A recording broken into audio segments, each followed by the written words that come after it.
We had a great quarter. It has all around the company performed very well from an operational excellence perspective as well as in the new innovation areas. We had obviously 6% reported currency growth in US dollar terms, 6.9% in constant currency, and 8.9% in rupees. So this is quite an exceptional performance. 23 million of that was because of a one-time revenue jump that we got. But even without the 23 million, there is a 5.9% constant currency growth quarter on quarter. So we are very happy with that. Also, the margin performance was very good, 25.5% margin on all dimensions, utilization and so forth. One thing that we are particularly happy about is the large deal wins. We got to just about $1 billion in TCV, more than 980 million, something like that. So we are very happy about that. So obviously all these things will start to pay fruit over time, especially the work that we are doing in innovation, from the grassroots innovation with zero distance, which is rapidly becoming a norm at Infosys.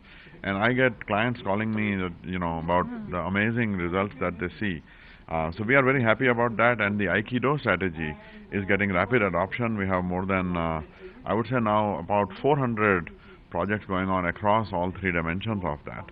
So this is now becoming a very key part of what we do at Infosys. So overall, we are very happy about the performance in the last quarter. But these longer term journeys, a quarter is a very small period of time in the course of a long journey. What I am after, I believe that is our destiny, is to become a next generation services company where we really rethink the innovation that we can deliver to our clients, where we can really amplify people's ability with software and with automation. And Rajiv is out there having fun. So so short-term ups and downs happen. In Q3, we foresee some headwinds. First of all, it is seasonally a weak quarter for the industry because of the extra days and furloughs and extra holidays, Christmas, Thanksgiving, etc. And therefore, there are some headwinds that we see in Q3. We are working very hard to ensure that this particular year we buck that trend that we have seen over the last many years. But based on the visibility that we have right now, this is what we are keeping our guidance at what it has been, which is 10 to 12% constant currency growth for the year. Right. Before I come to Pravin, Vishal, one quick question. Investors would of course worry with the exit of a CFO 1 year after you took charge, and you've also added your own team of lieutenants from SAP. So how would you really assure them that Infosys is going to be a steady ship going forward? Well, other than Michael Ray, there is nobody from SAP in the executive team, and everybody is from Infosys traditionally. Ranga is a 15-year Infosys veteran. He is the new CFO. I am very happy and confident in the depth of the management that we have. Pravin and I feel that we have a very solid management team. It is still a young management team, a hungry management team, and when we look below that, we have a tremendous amount of talent in the company. Obviously, we are very happy that Krish is joining us as the new head of HR. So it's in particular to work on the people aspects of our journey, of our strategy. So, Rajiv wanted to do something else, and we wish him the very best. He's actually a brilliant guy. It has been fun for me to work with him. I didn't know any of the leaders in the company up until 16 months ago, so it has been fun for me to get to know Rajiv and the entire team. Ranga has worked with me especially closely over these last 16 months. He has been a very, very key part of our journey. So I'm very happy to see him take on this CFO role starting tomorrow. Right. Pravin, a little color on the headwinds that you see in the second half. First is the traditional thing of lower working days, the furloughs and other things. And then the second is when you look at some of the verticals which were very strong in the first half, particularly in quarter two, like financial services, when you look at sub-segment, we are seeing some weakness in the insurance. And given the tremendous pressure banks are in from cost cutting and so on, we expect some amount of furlough impact in financial services, which traditionally we never saw in the past.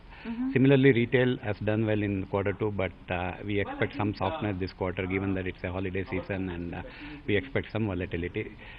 Then energy, we are seeing a new round of cost cutting going on, so which is also probably unusual, which is not par for the course. Right. So quarter three definitely, and on top of it we had that we have to make up for the 23 million one-time thing, and that account, if it had continued, would have also contributed to the revenues in quarter three and quarter four. So quarter three definitely we find it challenging. We are hopeful that quarter four will be better than what it was with all the things that we are doing, but at this stage we don't have the visibility for us to guide any any better. So we have just decided to retain the guidance. Right. Vishal, the Aikido strategy which you articulated a couple of months back, what sort of reception has it seen, among clients, and how will this really translate into augmenting revenues going forward? No, it already is. It has already translated into both into dramatically improved visibility and access to projects, but also into the way that we are being perceived by clients and the revenue.